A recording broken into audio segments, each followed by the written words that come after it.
so pretty.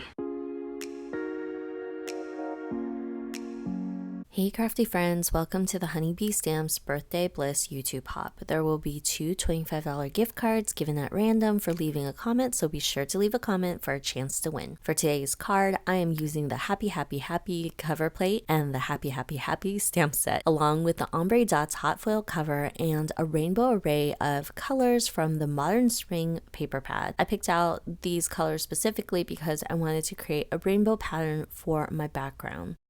I went ahead and took each of those pieces and I cut 2 half-inch strips from each piece, and that will be enough to cover up a whole A2 card panel. For my A2 card panel, I went ahead and backed it with double-sided adhesive. You can do this or you can just use glue. I just chose to do this because it's a lot easier. For my Ombre Dots hot foil, I went ahead and put it on my foil press facing up, and then I added gold foil facing down, and then a piece of cardstock, which I used glossy black cardstock, and I waited for it to heat up and then ran it through my die cut machine. Once it ran through my die cut machine, I'm using my magnetic tweezers to remove it from the hot platform, and I will be doing the reveal, which is my favorite part of hot foiling, and this cover plate is so pretty because it can be super versatile, and I love that it has that ombre look to it. Once I have that ready, I'm gonna go ahead and use the Happy Happy Happy cover plate to run it through, and I want to keep all the pieces intact, so I'm using pieces of washi to carefully remove the happy letters that are die cut out. That's because I want to use all the little innard pieces of the A and the P, and I want to keep it where it's supposed to be because of the ombre effect. It'll be noticeable if you have like the bigger circles at the bottom. So for my background, pretty self-explanatory. I just went ahead and added all the stripes to the A2 card panel and filled it up in rainbow order, and then I trimmed off any of excess pieces.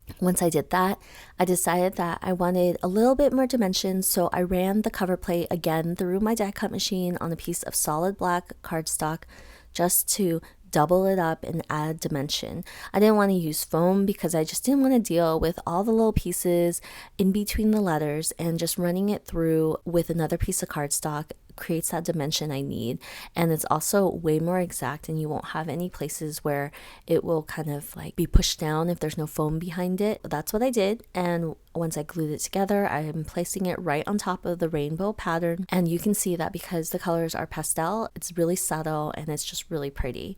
So first, I am going in with the black cardstock pieces that I have like all the A's in, and I'll be gluing it to my main card panel. And this part is kind of tedious, but it wasn't so bad.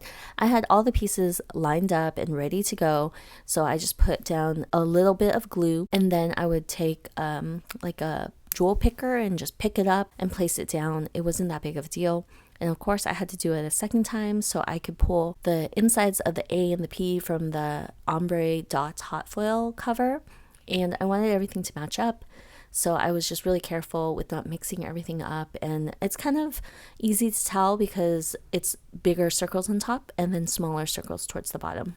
For my accessory sentiment, I guess, it is going to be birthday, and I wanted to do 4 of them, and I thought that doing it on gold cardstock would be really fun because it would match. I contemplated doing like black cardstock with gold embossing, but I thought this was way more fun because I just don't see it so super often, people stamping on gold cardstock, and it works with the Honeybee Intense Black ink.